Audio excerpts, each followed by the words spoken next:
بعد فأعوذ بالله من الشيطان الرجيم بسم الله الرحمن الرحيم إن الله لا يستحي أن يضرب مثلا ما بعوضة فما فوقها فأما الذين آمنوا فيعلمون أنه الحق من ربهم وأما الذين كفروا فيقولون ماذا أراد الله بهذا مثلا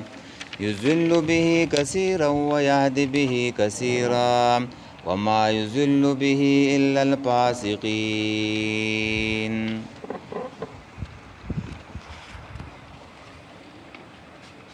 د دې آیات عنوان او موضوع هغه بیان حکمت الامثال له بیانول د مثالونو په قرآن کې داغي حکمتونه چې دنو سدي. دویمه خبره او بیانېږي چې د دې مناسبت څه ده، مناسبت د دې آیات، او دریمه خبره او بیانېږي چې شان نزول د دې آیات. نو مناسبت د مخکې سره دا ده چې مخکې تیر شو چې وَإِن كُنتُمْ فِي رَيْبٍ مِّمَّا، چې څوک په شک کې نو دغه شانتي کې چې دنو قرآن راوړی یو صورت چې دنو راوړی او پیش کړو، نو د شک یو طریقه دا ده چې خلکو په قرآن باندې چې دنو اعتراضات وکړله. دا شک نه دی دام چې دنو چې خپل شک سړی نه ختموي، نو دیو بیا په قرآن باندې چې دنو اعتراض وکړو چې دا څنګه قرآن دی چې په دې کې د ماشي تذکره ده، په دې کې د جولا تذکره ده، او په دې کې چې دنو د مچ تذکره ده. نو دا غني د الله تعالی کتاب نه دی، دا دی پیغمبر چې دنو د ځان نه دا کتاب جوړ کړی دی. نو د دې قسم اعتراضات او د هغې د جواب دپاره چې دنو الله تعالی د آیات چې دنو نازل کو. په دې آیات کې د دې خبرو چې دنو جواب شوی دی. شان نزول او پس منظر د دې آیات عبدالله ابن عباس او عبدالله ابن مسعود رضی الله تعالی عنہ فرمایي چې کله الله تعالی د منافقینو دا مثال پیش کو، مثلهم کمثل الذی استوقد نارا، یو د اوبو مثال پیش کو، یو چې دنو د اور مثال پیش کو. نو دا صورت هم مدنی ده او په مدینه کې چې دنو یهودیان اوسېدله. نو هغوی وویله چې دا څنګه کتاب دی چې په دې کې چې دنو داسې مثالونه چې دنو د باران او د ګړز ګړزو او د برېښنا چې دنو مثالونه ذکر کیږي. یعنی دا الله تعالی خو ډېر غټ ذات دی، نو څنګه چې دنو په دې کې دي داسې واړه واړه چې دنو مثالونه چې دنو تذکره وشي. او مثال خو هغه سړی پیش کړو چې هغه د خپل خبرې وضاحت نشي کولی، نو ولې الله تعالی څخه عاجز دی. الله تعالی چې د نو ولې مثال پیش کړو، نو د هغوی د سوال دپاره چې د نو الله تعالی دا آیات چې د نو نازل کو، دا آیات الله تعالی نازل کو. اوالیو مې ویل کم کوي بیا به ټیک شي. دا عبدالله ابن عباس عبدالله ابن مسعود رضی الله تعالی عنہ فرمایي. دویم چې دنو هغه د قتاده رحمه الله دا غینه چې دنو نقل له چې هغه فرمایي چې په سورته حج کې او د مچ مثال چې دنو هغه ذکر شو چې لا يخلق ذبابا، او په سورته عنکبوت کې چې دنو د جولاګي چې دنو تذکره وشو، د جولا چې دنو مثال وشو. او دا مثال چې پیش کړی شو نو دا د دې د معبودانو د پاره پیش کړو چې د دیو د معبودان دومره کمزوري دي چې دیو چې دنو یو مچ نشي پیدا کولی، او پیدا کول لاسکه چې مچ څه شی وتختی نو هغه هم چې دنو نشي اخیستلی. او د جولاګي مثال چې دنو د دیو د معبودانو سره ورکو چې دومره کمزوري دي، لکه د جولاګي چې دنو دا جاله چې دنو څومره کمزوري ده، په معمولی پوکي باندې چې دنو هغه الوزي او ختمیږي. نو دغه شانتی کې د دیو دا معبودان نه دي، دا نه چاته ضرر ورکولی شي نه چاته څه پیدا ورکولی شي. نو دې مشرکین مکه وویلله او د قرآن نه انکار وکړو او په قرآن اعتراض وکړو چې په دې قرآن کې زموږ د معبودانو توهین شوی دی، زموږ د معبودانو توهین شوی دی. نو دا چې دی نو د الله تعالی کلام نشي کېدلی، که دا الله تعالی کلام وی نو په دې کې به د ماشي او د عنکبوت د جولاګي او د مچ چې دی نو تذکره نه وی شوي. نو الله تعالی د هغې دپاره چې دی نو په دې آیات کې د هغې جواب ورکوي، د دې اعتراض جواب ورکوي چې الله تعالی چې دی نو د دې نه څه حیا نه کوي، د حق د بیانولو نه الله تعالی حیا نه کوي چې په قرآن کې چې دی نو د ماشي تذکره وکړي یا د مچ تذکره وکړي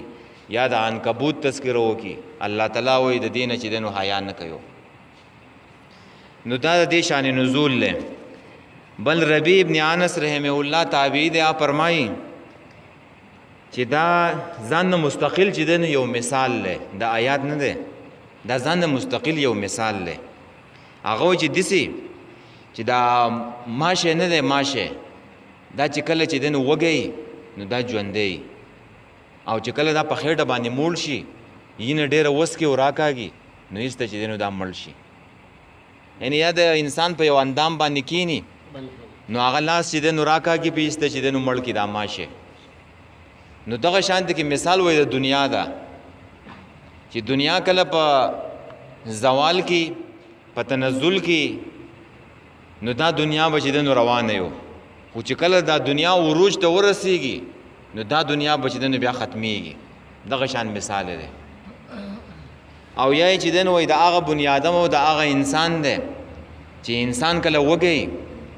نو د عبادات ښه کوي، منظم کوي او دسم کوي، عباداتو ته چې دی نو شوقي. او چې کله دا انسان موړ شي په خېټه باندې نو دا بیا ایسته چې دی نو غفلت ته لاړ شي، غافل شي، بیا د بندګۍ نه او د هر څه نه چې دی نو هغه بیا وځي، بیا د الله تعالی نه په غفلت کې شي، الله تعالی استهیر کی او مختلف مرضونه ورته ولګي، بیا شوګر او بلډ پریشر او پلانکۍ بیماری د هر څه ورته ولګي نو ایسته چې دی نو بیا آخر چې دی نو مرګ پرې راشي، ایسته ختم شي. نو ربیع ابن انس رحمه الله چې دی نو هغه دا فرمایي وایي دغه شانته کې د انسانان چې دی نو غټ شي نو بیا د الله تعالی پکړ راځي. دا په قرآن کې وایي راځي فلما نسوا ما ذکروا به فتحنا علیهم ابواب کل شیء. وایي کله چې د انسانانو زموږ ذکر او تذکره چې دی نو هغه هېره کړله نو الله تعالی په دیو باندې د هر شي دروازې چې دی نو راکولاو کړلې. بیا په دیو کې غرور پیدا شي، په دیو کې تکبر پیدا شي، نو الله تعالی چې دی نو استراونی سي. نو دا د دې شان نزول شو. نو الله تعالی د دې نه څه عاجز نه دی چې الله تعالی په قرآن کې چې دی نو د ماشي تذکره وکړي، او دا څه دومره چې دی نو غټه خبره نه ده. الله تعالی د دې نه حیا نه کوي چې الله تعالی په قرآن کې چې دی نو د ماشي او د مچ او د دې چې دی نو تذکره وکړي. څه کوئ زه یو ایثار شي که دلته شپه به وکړو. جزاکم الله جزاکم الله جزاک الله. نو شان نزول چې دی نو تا واورېدو چې یهودیانو به اعتراض کولو او د مکی مشرکانو چې دی نو اعتراض کړی دا څنګه کتاب دی، دا ګنې د الله تعالی کتاب نه دی. او مثال بیانول نه دی، دا ګوره کمزوري نه ده، دا ګوره کمال له کمال چې د یوې خبرې وضاحت چې دی نو په مختلفو طریقو سره چې دی نو سړی وکړي، دا څه شی شو؟ دا کمال دی. او عربو هم چې دی نو دا مثالونه او ضرب المثلې به چې دی نو عربو هم پیش کولې. او دا لسه کوي چې په انجیل کې چې دی نو هم چې دی نو مثالونه الله تعالی د هغې تذکره کړله. په انجیل کې یو مثال داسې دی، وایي د بیوقوف څه خبرې کول داسې دي لکه مچۍ چې دی نو راپارولو. دا په انجیل کې دا مثال ورکړی شوی دی. بیوقوف څه خبرې کول ځان ته مچۍ راپارول دي. مطلب د دې دا شو چې د بیوقوف انسان سره چې ته بحث مباحثه کې نو هغه به ردې بدې او غلطې خبرې به کوي، نو دا غلطې خبرې او دا کنځلې به چې دی نو تا ته وکړي. دا داسې شو لکه تا چې دی نو مچۍ چې دی نو په ځان باندې راپارې کړلې. نو دیو په هغې باندې چې دی نو اعتراض نه دی کړی، او په خپله به چې دی نو د عربو به چې دی نو مثالونه ورکوله. نو قرآن کې خو جامعیت دی، په قرآن کې خو بلاغت دی، فصاحت دی. نو په دې کې چې دی نو الله تعالی د مثالونو چې دی نو تذکره کړله ښه حجي اوس ته ګورئ ان الله بشک الله پاک لا یستحیی حیا نه کوي ای یضربا چې بیان کې مثلا یو مثال ما بعوضتن پشان د ماشي په ما پوقه یا بر داغینا فاما الذین پس هر چا کسان دي امنو چې ایمان راوړي په علمون پوهیږي انه الحق چې بشک دا مثال حق ته من ربهم د طرفه د رب د دیونا و اما الذین هر چا کسان دي کفرو چې کفر کړي دي فیقولون وای ماذا اراد الله سیراد کړل الله تعالی بهذا مسله په دې مثال بیانولو باندې یذلوا گمراه کوي به په دې مثال سرا کثیر ډیر و یهدی هدایت کوي به په دې سرا کثیر ډیر وتا وما یذل او نه گمراه کوي به په دې سره الا الفاسقین مگر نافرمان خلقو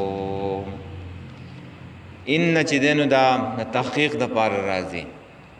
په یو ځای کې څوک شک کوي د شک د ازالې د پار ان راځي الله تعالی او ته وایي چې دینو شک مکوئ خبره داسې ده یقینا خبره داسې ده لا یستحیی د دې چې دینو ډېر مطلبونه چې دینو بیان شو دي اول به چې دینو یو بیان کو بیا به ورپسې چې دینو دویم بیان کو دویم تفسیر دا حیا نه ده د الله تعالی په صفت کې راغله چې الله تعالی چې دینو حیا نه کوي دلته نپی شو د نپی الله تعالی حیا نه کوي او په اثبات کې چې دنه هم راغله په اثبات کې په دې کې بیا ډېر ګڼ احادیث چې په اثبات کې راغله چې الله تعالی حیا کوي دلته الله تعالی حیا نه کوي دا د الله تعالی صفت ده د دې په حقیقت باندې چې دنه موږ نه پوهیږو د مخلوق د صفاتو نه چې دنه الله تعالی چې دنه پاک دی ښه په دې باندې ماوتا په حقیقت کې نه پوهیږو څنګه چې د هغې د شان سره ښایي نو اثبات دا ده چې په حدیث کې راځي نبی علیہ السلام فرمایي چې الله تعالی حیاناک دی او کریم ذات دی حیا کوي او کریم دی چې کله یو انسان الله تعالی د دعا د پاره لاس اوچت کی نو الله تعالی وایي زه د دې نه حیا کوم چې د لاسونه چې دنه زه واپس کوم الله تعالی وایي ماله حیا راځي چې د لاسونه زه واپس کوم یعنی چې څه په دې لاسونو کې چې دنه ورکم ور واچوم دلته اثبات راغی چې الله تعالی حیا کوي او په دې آیات کې الله تعالی حیا نه کوي او په بل ځای کې راځي په بل ځای کې چې الله نبی علیہ السلام فرمایي چې الله تعالی دې سپینګیرو لچې دنو عذاب نه ور کوي دې سپینګیرو دې مشرانو له الله تعالی وایي مال حیا راځي چې سپینګیره انسان چې دنو زرا واخلم او ټکومه او غربومه الله تعالی وایي مال دې نه چې دنو حیا راځي دویم چې دنو اثبات دا شو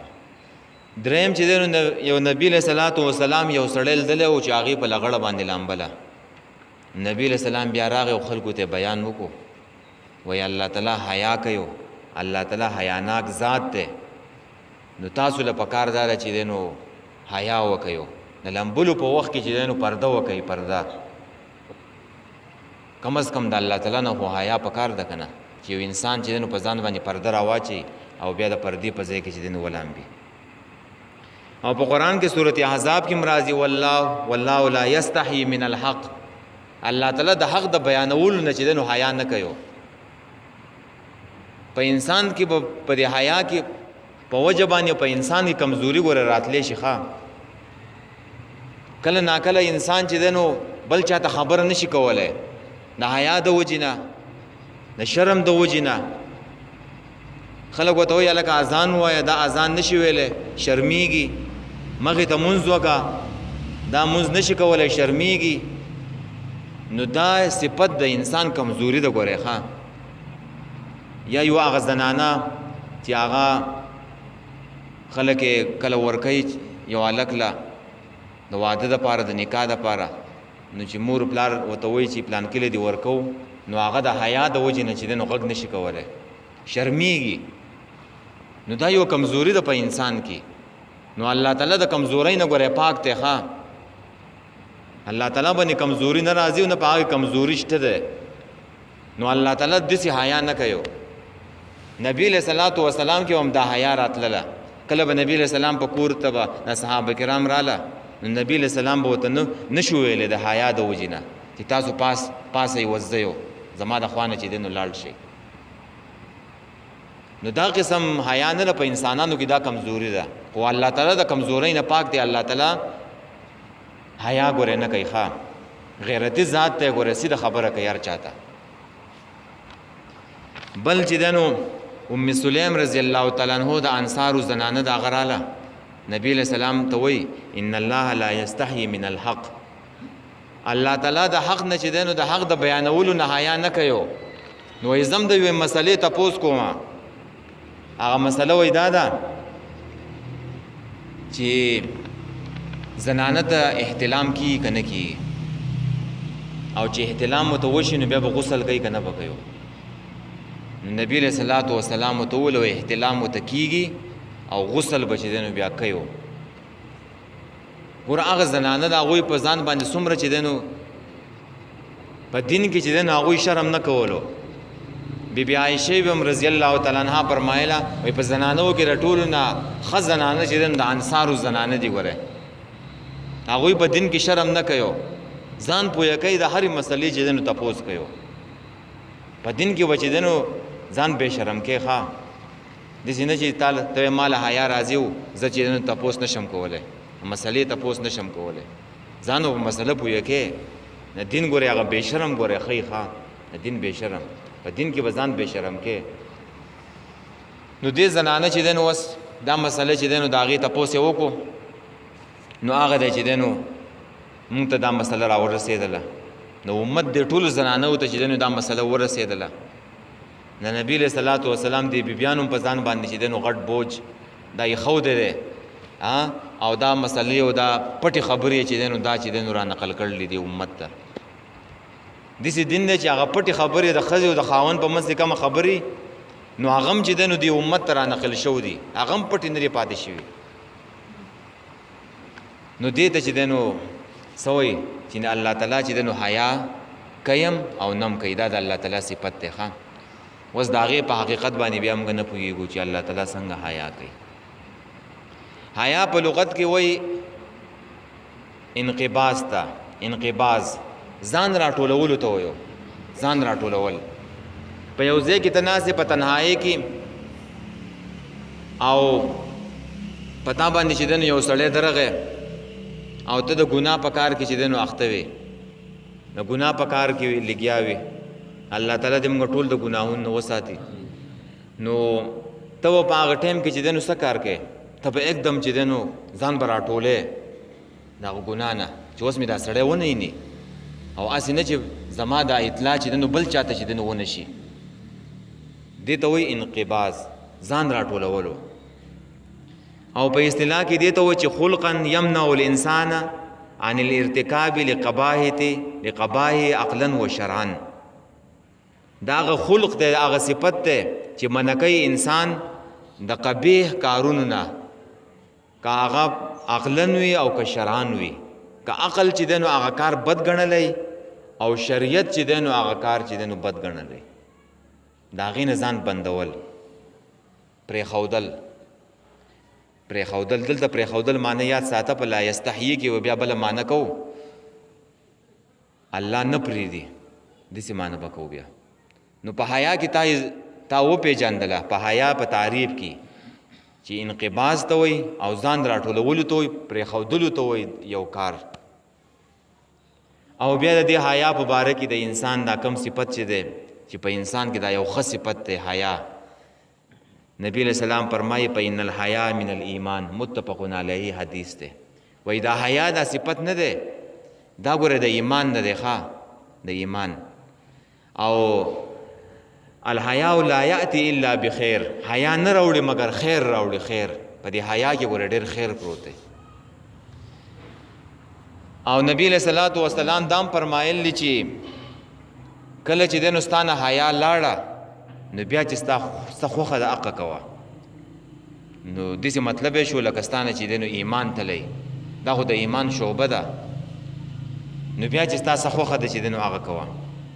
او بل حدیث کې راځي الحیا من الایمان، حیا د ایمان نه ده. والایمانو فی الجنه، ایمان په کوم ځای کې دی؟ په جنت کې دی. والبذاء من الجفاء، او بے حیايي چې دی نو دا ظلم دی، جفا ده. والجفاء فی النار، او دا جفا او دا ظلم به انسان کوم ځای ته بوځي؟ اور ته وبوځي. دا را نقل کړی دی رواه احمد په خپل مسند احمد کې را نقل شوی دی. او تاسو ته پته ده چې سورې قصص کې هغه واقعه راځي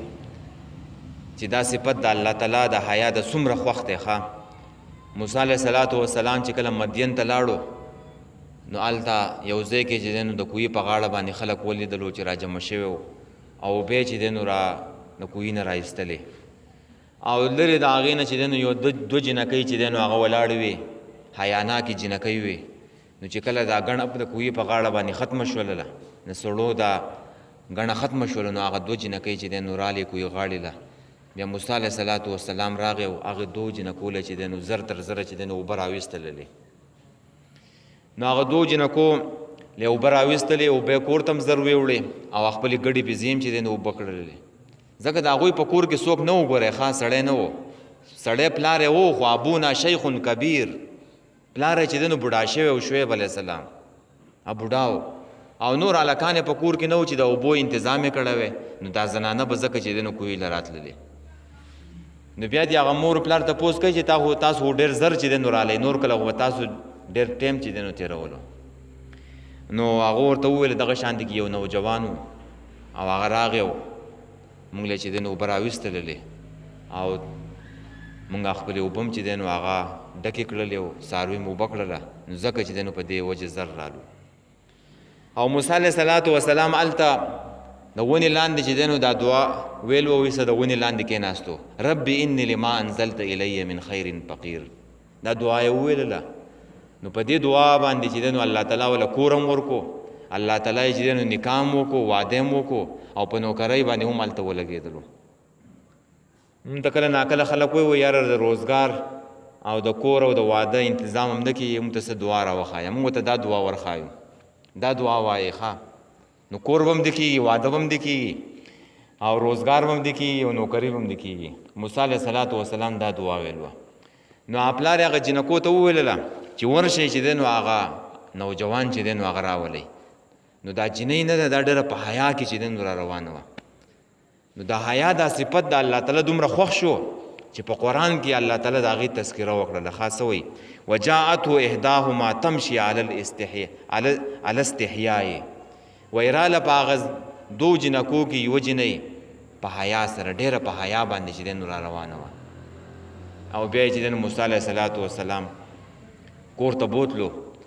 پلار سره چې دی نو میلاو کو. نو بیا هلته شعیب علیه السلام وله چې دی نو خپله لور هم په نکاح وله ورکړله، او 10 کاله چې دی نو د شعیب علیه السلام سره په کور کې چې دی نو هغه نوکري وکړله. ښه، نو هلته و مدین کې څه کور نه و، تلی و د مصر نه، او کور هم چې دی نو آباد شو، او روزګار هم چې دی نو وشو. هلته چې دی نو 10 کاله تېر کړه، بیا واپس چې دی نو مصر ته راغی. او بل ځای کې راځي چې یستخفون من الناس، دا انسانان نه دي، د خلکو نه یریږي، د خلکو نه حیا کوي. ولا یستخفون من الله، د الله نه حیا نه کوي دا انسانان. دا زموږ په دې معاشره کې مرض دی، مرض بیماري ده. یو سړی به ناست دی، بس ځان ته به د خپلې خوښې چینل لګولی، ډش یا په موبایل باندې. اوس دا موبایل هم چې دی نو غټه فتنه ده، او دا وای پای ده، او دا په دې کورونو کې لګېدل دي. دا ګورې غټه فتنه ده په دې دور کې. نوجوانان، هلکان او دا زنانه، دا ټول خلک یې چې دی نو خراب کو. د قرآن نه خلک ویستو، د مانځه او داسې نه چې دی نو ویستلله، او بس په دې کې چې دی نو لګیا دي په دې موبایل کې. نو دا غټه فتنه ده. ګورئ په دې کې چې دی نو ټوله بې حیایي او بې شرمي راځي، بل څه وه چې دی نو پکې ونه نه. او د دې هلکانو د خپلو بیبیانو د ښځو نه چې دی نو زړه توري شو، زړه یې توري شو که نه، ځکه چې دی نو په دغه باندې دا ښایسته چهرې یې نه، دا ښایسته مخونه مصنوعي مخونه دي. نو بیا یې چې دی نو خپلې بیبیانې او کورودانې ورته چې دی نو بیا ښه نه ښکاري، او په دې دماغو باندې چې دی نو یو بوجي سکون ورته چې دی نو نه یې حاصلو. نو دا زنانه خو ډېرې نیکانې دي، ته موږ وایو چې دا وای پای نه دي، دا خپل کورونه لرې کوي، غزار یې کوي. دا فتنه د فتنه عذاب دی عذاب خوشه شی دی خپل ټیم چې دنو په قرآن باندې چې دنو آباد کوي ښه ځان مصروفه کوي نو د انسانانو مرض دا ده چې یو انسان به ځان ته په خپله خوښې چینل لګولی خو چې بل سړی ورشي دا د نورو خلکو نه خو یریږي او دا یقین نشته چې الله تعالی معیني په دې ټیم کې دا زه څه ګورم نو دا چې دنو د انسان نه چې دنو چې انسان ورشي یا خواله ماشوم ورشي زره چینل بدل کې د دې انسان نه موږ تپوس کوو چې تا څه خیال دی ته د انسانانو نه یریږې که د الله نه یریږې نو دا د انسانانو نه یریږي ښه د الله تعالی نه حیا نه کوي که ته په تنهایۍ کې ناستې ځان نه څه ګورې په دې موبایل کې نو په دې دماغو کې دا خبره کېنوه چې الله تعالی ګورې ما ییني زما هر حالت چې دی نو هغه ییني علم یعلم بان الله یره آیا دا خلک نه پوهېږي چې الله تعالی هر څه ییني ان الله لا یخفى علیه شیء فی الارض ولا فی السماء په الله تعالی باندې هېڅ شی چې دی نو هغه پټ نه دی نه په ځمکه کې او نه چې دی نو په اسمانونو کې او حق د آیا دا د نبی علیہ السلام فرمایي حق آیا دا ده ان تحفظ البطن وما غوا وما هوا والرأس وما هوا چې ته د خپلې خېټې حفاظت وکې او د هغې د خوا و شا او حق حیا دا ده چې ته د خپل سر چې دی نو حفاظت وکې د خېټې چې دی نو حفاظت دا دی چې د دې خېټې کې دننه چې دی نو زړم دی په زړه کې ښه خیالات راولي غلط خیالات غلط سوچونه رانه کاږي د دې خېټې سره د انسان پټ اندامونه دي شرمګاه ده چې انسان چې دی نو د هغې حفاظت وکړي او د سر سره چې دی نو دا ده چې انسان په سر کې چې دی نو دماغ دی په دې دماغو کې ښه خیالات راولي ښه سوچونه چې دی نو راولي د دې سر سره متعلق چې دی نو غوږونه دي په غوږونو باندې ښې خبرې واوري په سترګو باندې ښه شیانو ته وګوري په ژبه باندې چې دی نو ښه خبرې وکړي نو دا حقه حیا ده د سر حیا او د خېټې چې دی نو حیا قرآن کې راځي والحافظین فروجهم والحافظات هغه سړي چې هغه د خپل شرمګاهونو حفاظت کوي او هغه زنانا چې هغوی د خپل پټ اندامونو چې دی نو حفاظت کوي والذاکرین الله کثیرا والذاکرات او هغه سړی چې هغه الله ډیر یادونکي دي او هغه زنانه چې هغه الله ډیر یادونکي دي اعد الله لهم مغفرة و اجر عظیمه الله تعالی دې انسانانو لپاره اجر عظیم تیار کړی ښه ډیر لوی اجر دی چې ته د الله لپاره د یو ګناه نه چې دی نو منې شي نو دا د دې چې دی نو د حیا متعلق تا دا خبرې واورېدلې چې الله تعالی حیا کویم او الله تعالی حیا نه کوي د هغې حقیقت څنګه دی په هغې باندې موږ نه پوهېږو ښه جي دویم تفسیر په لا یستحیې کې دا دی چې کم اعمال او افعال چې د انسانانو دپاره چې دی نو استعمالیږي نو چې کله دا لکه حیا نو چې کله د هغې نسبت الله تعالی ته وشي الله تعالی ته نسبت وشي نو بیا دې ګورې هغه افعال نه یې مرادو د هغې نتیجه ته چې دی نو مرادي بیا دې هغه نتیجه مرادي ځکه ځینې علما وایي چې ته لا یستحیې الله حیا نه کوي الله شرم نه کوي نو دا معنی چې دی نو صحیح نه ده نو تفسیر قرطبي معنی کړله معنی کوي چې لا یخشا الله نه یریږي تفسیر خازن او تفسیر بیزاوی چې دی نو معنی کړله لا یترکو الله تعالی نه پرېږدي ولا یمنع الله تعالی نه منې کېږي نو داسې معنی چې دی نو هم کولی شي ښه دا دواړه تفسیرونه کړلي لفظي معنی خو دقه ده لا یستحیې لفظي معنی چې لا یستحیې الله حیا نه کوي او محاورتن معنی دقه ده چې الله تعالی نه پرېږدي الله تعالی چې دی نو نه یریږي الله تعالی نه منې کېږي د دې نه چې بیان کې یو مثال په دې باندې پوه شوي که نه ښه جي ان الله بشک الله پاک لا یستحیې حیا نه کوي نه پرېږدي نه یریږي ان یضربا د دې نه چې بیان کې مثلا یو مثال ما بعوضتن د ماشي په ما فوقها یا بره د هغې نه ضربه یضربو معنی ده وهل څه ته وایي وهلو ته وایو ضربه یضربو په قرآن کې چې دی نو بیا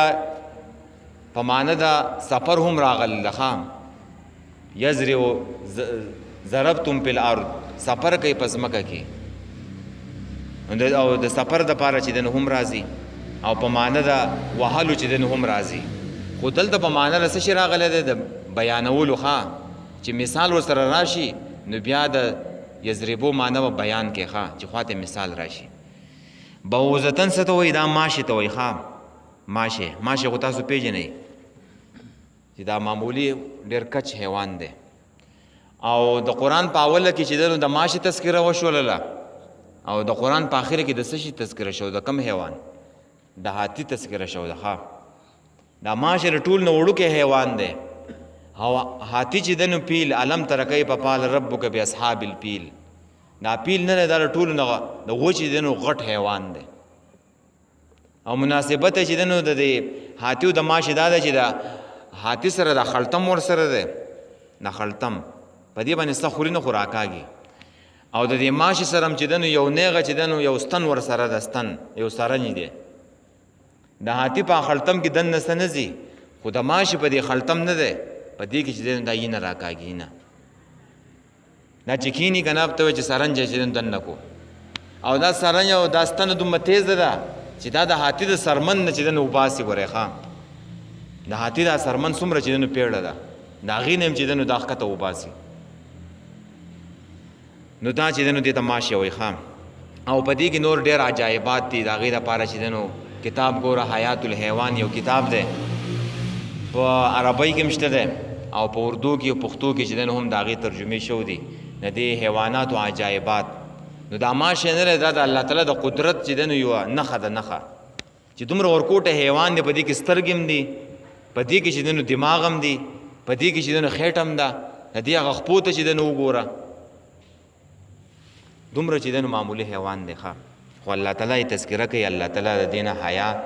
نه کوي ښه چې په قرآن کې د دې تذکره وکړي او چې څوک چې دنو ګمراهان دي نو هغه به چې دنو دا وایي چې دا څنګه قرآن دی چې په دې کې چې دنو د ماشې تذکره شو ده او په قرآن کریم کې د څو حیواناتو چې دنو نومونه بیان شو دي ښه د 14 حیواناتو نومونه چې دنو راغلي په قرآن کې 14 حیوانات دو په کتاب دا زده کړله چې یو ماشه دی او بل چې دی نو هاتي دی مچم دی پکې جولام پکې دی اسم پکې دی خرم پکې دی او دغه شانته کې دا انسانان او دا پیریان چې ورسره حساب کړي نو 33 راځي ښه 33 حیواناتو تذکره په قرآن کې شوې ده 33 نو باوزه په ما فوقها په دو مانو راځي یا د پاسه د هغې نه او یا د لاندې د هغې نه چې د پاسه په جسامت کې نو د ماشې نه اوچت چې دی نو بیا مچ دی او د هغې نه چې دی نو اوچت چې دی نو بیا جولا دی او چې په معنی د دون یې وکې د لاندې په معنی د دون هم فوقه راځي دا د ورا په شانتې دی ورا مخې ته هم ته وایي په قرآن کې او ورا شاته هم ته وایي شا طرف ته نو دغه شانته کې چې دی نو دا دی نو که په قرآن کې الله تعالی د ماشې نه د اوچت شي تذکره کوي لکه مچ دی او جولا دی او که د دې نه د لاندې تذکره کوي نو دا د الله تعالی کار دی که نه ستا په دې کې څه کار دی که الله تعالی د دې نه په اوچته باز کوي او که د هغې نه د لاندې نه باز کوي نو په اما الذین پس هر چې هغه کسان دي آمنو چې ایمان راوړی په یعلمونه پوهېږي په دې باندې انه الحق چې دا مثال حق دی دا قرآن حق دی من ربهم د طرفه د رب د دیونه د مؤمنانو په داسې مثالونو سره دا ایمان نورم زیاتېږي ښه ایمان زیاتېږي په یو ښځې واما الذین او هر چا کسان دي کفرو چې کافران دي په یقولون نو وایي ماذا اراد الله څه اراده کړله الله پاک اعتراض کوي چې ته اوس تپوس وکړې الله چې دا تپوس وکړې چې الله د دې مثال مطلب څه دی نو دا خو خیر دی په دې خو څه نشته حکمت یې څه دی خو کافرانو به ویله چې د دې الله تعالی اراده څه کړله هغو به اعتراض کولو کافرانو نو بهذا مسله په دې مثال سره الله تعالی ولې داسې مثالونه راوړي نو یذلو نو امتحان دی چې الله تعالی په قرآن کې مثالونه ذکر کوي نو دا امتحان دی ښه یذلو گمراه کوي به په دې مثالونو سره کثیرا ډېر ویهدي او هدایت کوي به په دې سره کثیرا ډېرو ته یعنې چې څوک اعتراض کوي نو د هغوی دا گمراهي چې دنو نورم زیاتې دا کفر ولا نورم زیاتې او چې مؤمنان دي سي آیاتونه واوري د مثالونه واوري نو هغه ته په دې سره هدایت کیږي او دا غوي دا ایمان چې د نورم زیاتېږي خام وما یذلوا نه گمراه کوي به په دې سره فاسقین مگر نافرمانه خلقو وما یذلوا نه گمراه کوي به په دې مثالونو سره او په دې قران سره الا الفاسقین مگر نافرمانه خلقو فاسق چاته وای چې هغه هو الخروج عن الطاعه چې هغه چې دنو د الله د اطاعت نه چې دنو خروج کړي الله د اطاعت نه چې دنو بهر وته انکار کړي خروج کړي هغه ته چې دنو فاسق وای لکه عرب وای فاسقت فسقط رتبه وای کجوري چې دنو کسوړ د کسوړ نه چې دنو راووته دې کجوري نه چې دنو دا کسوړ ووته ده یا پسقط الثمرو دا میوه چې دنو د دې کسوړ نه چې دنو راووته ده نو فاسق ورته وایو چې دیو چې دنو د الله د اطاعت نه چې دنو وتلی بهر شو دي او د قران نمخ کې چې دنو دا فاسق دا ټکه نه دا د حیواناتو د پاره چې دنو استعمالې دوه لکه په واسقه مګی ته وای مګی ته په واسقه زکه وایو چې دا د خپل سړی نه راوځي خروج وکي نو دا فساد پیدا کوي فساد یعنی ورانه کوي په دې کور کې مثال په تور دیوه دا واغه بلیږي او تر شپې چې دنو ودشوي نو هغه براشي چې دنو هغه دیوه به است پاستر کې او کوټه بچی دنو است ور والی دغه شان دي کې فساد ادا چې دا نقصان رسي کله ناکله زمو په دې کور کې ارماري نو دې ته چې دنو چرته مګ ورشي پای کې کتابونه پراته یو نو چې شیشې پې نه یا دروازه کلاو پاتې شي نو هغه کتابونه چې دنو هغه است اوخري کتابونه ته چې دنو نقصان رسيو دغه شان دي کې نور شي نو ته چې دنو نقصان رسي او نبی علیہ السلام په حدیث کې فرمایلی 5 فواسق یقتلن فی الحل والحرم وای 15 حیوانات نه دي فواسق وای دا وجنی که په هل کې که په عام ازمکه کې او که په حرم شریف کې د حیوانات ته هم فواسق ویل شو دي د حیواناتو د پاره دا ټکي استعمالې دو پای کې چې دنو یو د غراب کارغه نه یو دا چیل او باخه دا چې دنو دا فساد کوي نقصان رسوي اکثر په کورونو کې چې دلته عام دا کارغان نشته وخت ته چې دنو دا ډیر زیاتی کدا ټول ر باندې په یو ځای راپون شو وجلې وي په صحرا ځای کې کبیا مونډلې روغ د چې دنو ماته یو چې په اتفاق در پسې رااله او بل اقرب دی لکه څه شی دی لړم دا وج نه یو که په حرم کې یو که په عام ازمکه مار وجل پکار دی او بل ولپارو مګه وج نه او والکلب العقور او هغه لیونیس په وج نه او چا په کې تفاسیر کې دام لیکل شي دا تور سپې نه تور سپې چې وج نه دام چې اکثر سي شیطانی نو دې ته چې دنو په واسق ویل شو د حیواناتو ته نو فاسق یو هغه فاسقي چې هغه د اسلام نه وځي او یو هغه فاسق چې عام یو ګناه ته وشي ګناه هغه ته فاسق ویل کېږي ګناهګار ته ځکه چې آیات کې راځي ومن لم يحكم بما انزل الله فاولئك هم الفاسقون څوک چې په ما انزل الله فیصله نه کوي دا الله په کتاب فیصله نه کوي نو دا کافران دي فاسقان دي بل ځای کې وایي کافران دي بل ځای کې وایي ظالمان دي خجی دا بیا فاسقینو دا قباحتونه و سباینی آیات کې ذکر کیږي بیا ته کو کېدی ان الله یقینا الله لا یستحی نپریدی ایذرما چې بیان کې مثلا یو مثال ما بعوزتن د ماشی په ما پوقا یا برداغینه یا لاندې داغینه دوانه معنیګانی کولې شي یا لاندې داغینه یا سپک داغینه په ام الذین نسپک مثال هم الله تعالی ورکړی دی د الله رسول ورکړی د ماشی د وزر او په قران کې چې دنو د ماشی نسپک د ذره بیان شوی دی خاص ذره د ماشی نسپکه ده کنه حقیر د لاندې ده ومن یعمل مثقال ذره خیرا یرا چا چې د ذره عمر عمل د نیکی وکړو د قیامت پر ورځ به ویني نبی علیہ السلام فرمای لو كانت الدنيا تعدل عند الله جناح بعوضه ما سقى منها کافرا شربتا منها وای کدا الله په نسبت د دنیا څخه قیمت وې د ماشي د وزر عمره څه قیمت وی نو کافر له به یې ګوټو به هم نه وی ورکړي ښه خو د دې څه قیمت نشته د دنیا ډېره سپکه ده ښه ان الله یقینا الله تعالی لا یستحیها نه پرېږدي ان یضربا چې بیان کړي مثلا یو مثال ما بعوضتن د ماشي بعوضه عام ماشي ته وایي او بخ نه دی بقو دا غټ ماشي ته وایي ښه په دې ماشو کې کوم قسمونه دي یو عام واړه ماشي دي او ځینې ماشي غټ ماشي هغې ته بق وایي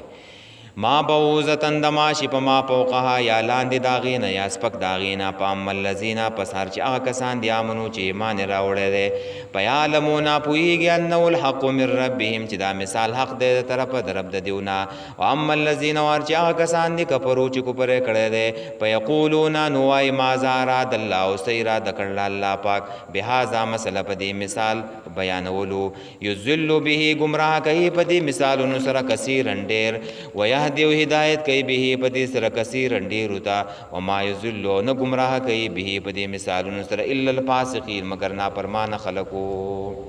اللهم احسن عاقبتنا في امور كلها واجرنا من خزي الدنيا وعذاب الاخره اللهم ربنا اتنا في الدنيا حسنه وفي الاخره حسنه وقنا عذاب